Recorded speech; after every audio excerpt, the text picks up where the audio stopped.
你看新闻了吗？他们说在新加坡养一个孩子要花50万，整整半个 million 耶，只是为了把他们养大成人。但我认为这些高昂的费用包括了补习班和兴趣班，这些并非必须的。就是了，所以我才问为什么我们要生。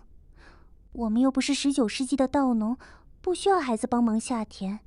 以前孩子是资产 assets， 现在他们是奢侈的负债 liability。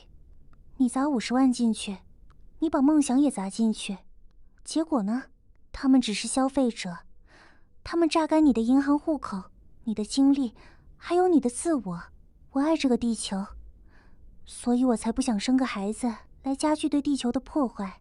我没想那么多，我只是跟着正常标准走。每个人都结婚、买房、生孩子，感觉这就是顺理成章吧。顺理成章？你签了一份50万的合约，却连 terms and conditions 条款都不读一下。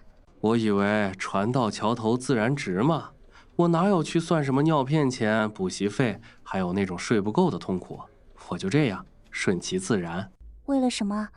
为了指望你80岁的时候他们会照顾你？也不是了，但可能吧，至少老了不会孤单。孩子不是退休计划。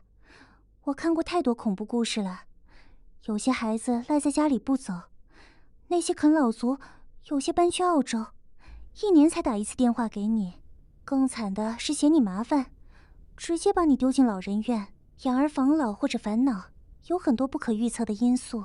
我懂，所以我告诉自己，生孩子是为了爱他们，不是为了让他们欠债。如果他们来看我，那是福气，不是还债。我也不想给孩子增加负担。福气付不了账单，复利 compound interest 才可以。什么？如果我不生孩子，把那50万拿去投资，靠复利滚存，我50岁就可以豪华退休了。我可以请最好的护工，住高级疗养院，到处去旅行。每个人都叫我生孩子来防老，但这根本是在赌博。孩子可能移民，可能自己都自身难保，或者干脆讨厌我。这是一笔没有 guarantee 的投资。这样我真的吵不过你。那为什么还要生？为了一个可能，把退休延迟15年。我无法想象，过了50岁，还要为了帮孩子付大学学费而拼命工作。那你退休后的30多年要拿来干嘛？爱干嘛就干嘛，培养兴趣、旅行、睡觉。我只需要照顾好自己。你会有绝对的自由，温迪，但这可能是一种非常安静的自由。我宁愿安静的自由，也不要吵闹的债务。我不想冒风险养出一个不孝子，或者还要操心他们找不到工作。我会自己预定老人院，不需要被不孝顺的孩子送进去。的确，在当今时代，生孩子是最不合逻辑的决定。但是，看着孩子慢慢长大，这些一点一滴的幸福，比任何投资回报都珍贵。握着他们的小手，陪他们走路上学，在雨天数蜗牛的这些一点一滴的幸福喜悦，陪伴他们成长，让我重新回去那天真无邪的世界。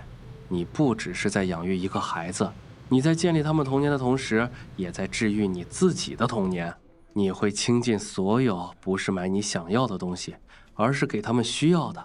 在这个充满未知的世界里，给他们一份确定感。